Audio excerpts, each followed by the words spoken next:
Na mfuatiliaji wa Umela Media popote pale ulipo duniani, unakumbuka kwamba mchezaji tegemeo wa Young Africans Pacome Zouzoua alipata majeraha dhidi ya Azam wakati Yanga wanacheza na Azam kwenye uwanja wa Azam Complex pale Chamazi, na akawa ameshindwa kumaliza dakika zote 90, lakini kipindi anatoka alikuwa tayari ameshafunga bao. Bila shaka utakuwa unakumbuka kitu kama hicho. Sasa nimekuletea ripoti kuhusiana na maendeleo yake ya kiafya kwa hivi sasa, lakini kabla sijakujuza zaidi,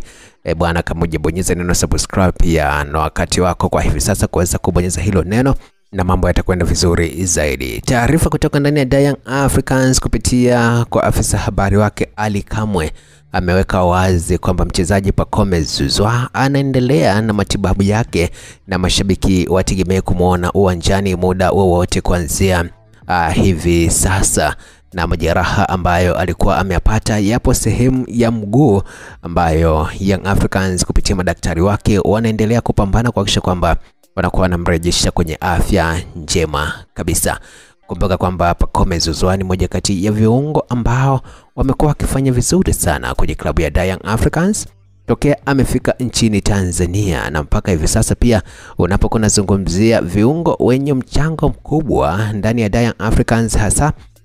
kwenye kutengeneza pasi na hali kadhalika assist za mabao, basi huwezi kuacha kumtaja Pacome Zouzoua. Yote kwa yote, Young Africans kwa hivi sasa wanaendelea na maandalizi kwa ajili ya mechi ya nusu finali ya kombe ya CRDB Confederation Cup, lakini vile vile mechi za ligi kuu ambazo zimesalia kwa ajili ya kuweza kutetea ubingwa wao ambao wanaamini bado wanaweza wakaupata na ikawa tiketi ya wao kwenda kushiriki michuano ya kimataifa kwa maana ya CAF Champions League katika msimu ambao unakuja. Mwisho wa siku ni kwamba mpaka hivi sasa Young Africans ndio ambao wanaongoza msimamo wa ligi kuu ya NBC Tanzania bara, lakini vile vile ukija kwenye upande wa CRDB Bank Confederation Cup, huku nusu finali wanakwenda kucheza dhidi ya JKT Tanzania, huku mpinzani wake Simba Sports yakiwa anaenda kucheza dhidi ya Singida Black Stars, na kama